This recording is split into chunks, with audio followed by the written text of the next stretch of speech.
আলাইকুম। চলুন জেনে নেওয়া যাক আজকের নিউজ। হঠাৎ করেই আজ আওয়ামী লীগের সাধারণ সম্পাদক এবং সড়ক পরিবহন ও সেতুমন্ত্রী ওবায়দুল কাদেরের দফতরে পৌঁছান এক ঝাঁক তারকা শিল্পী।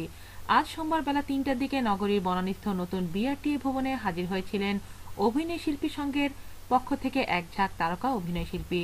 এই সময় নবনিযুক্ত মন্ত্রী ওবায়দুল কাদেরকে শুভেচ্ছা জানানোর পাশাপাশি তারা মতবিনিময় করেন। এই প্রসঙ্গে অভিনয় শিল্পী সংঘের সাধারণ সম্পাদক আহসান হাবিব নাসিম বলেন, দ্বিতীয়বারের মতো তিনি সড়ক পরিবহন ও সেতুমন্ত্রীর দায়িত্ব পেয়েছেন। এ কারণে আমরা শুভেচ্ছা জানাতে গিয়েছিলাম। তার সঙ্গে আমাদের শিল্পীদের সম্পর্ক অনেক আগে থেকে, কারণ 1996 সালে তিনি সাংস্কৃতিক ও ক্রীড়া প্রতিমন্ত্রী ছিলেন, যে কারণে শিল্পীদের সঙ্গে তার একটা যোগাযোগ ও সখ্যতা আগে থেকেই রয়েছে। আমরা যেসব সমস্যার মধ্য দিয়ে যাচ্ছি সেগুলোকে তাকে অভিহিত করেছি। নাটকের বিপর্যয় অর্থাৎ সম্প্রচার নীতিমালা, শিল্পী কল্যাণ তহবিল সহ বেশ কিছু বিষয়ে আমরা তার সঙ্গে কথা বলেছি। তিনি আরো বলেন, অভিনয় শিল্পী সঙ্গে কিছু দাবি ছিল যা আমরা গত বছর তথ্যমন্ত্রীকে দিয়েছিলাম। এই বিষয়ে মন্ত্রী মহোদয়ের সঙ্গে কথা বলেছি। আমাদের দাবিগুলো সমাধানযোগ্য বলে তিনি মনে করেছেন। তিনি আশ্বাসও দিয়েছেন, আমরা শিগগিরই তথ্যমন্ত্রীর সঙ্গে দেখা করব।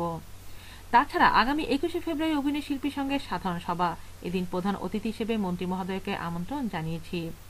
এই সময় উপস্থিত ছিলেন অভিনয় শিল্পী সংঘের সভাপতি শহীদুল আলম সাচ্চু, গুণী অভিনেত্রী সুবর্ণা মোস্তফা, আজমিরি হক বাঁধন, দীপা খন্দকার, মীর সাব্বির, শমী কায়সার, আফসানা মিমি, সুইটি, মাহফুজ আহমেদ, বন্যা মির্জা, সারিয়া নাজিম জয় প্রমুখ। আজ এ পর্যন্তই। আল্লাহ হাফেজ।